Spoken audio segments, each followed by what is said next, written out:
I start the story. I start with a what if. What could have happened? I'm thinking in this case, what if that girl who was so unpopular in your school vanishes? That's sort of the very first thing.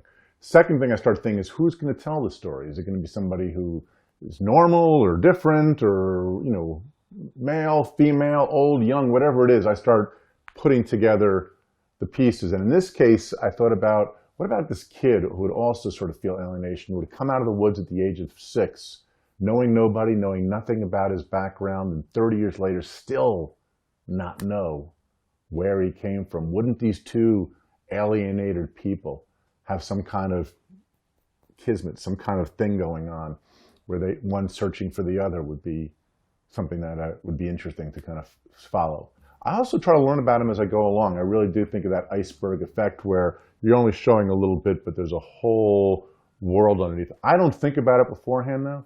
A lot of writers will actually write long bios on their characters. They can tell you what they had for breakfast June 4th, 1973. They can tell about their first kiss, all of that. I prefer to start with more of just a little bit of something knowledge and kind of learn a bit about that person as I go along. Sometimes the characters surprise me too. But what's interesting is how quickly they kind of rise up. I think the one key thing you have to have as a writer is empathy.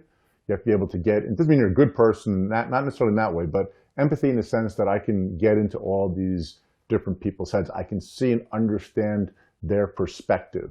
And that's a big part of writing in general.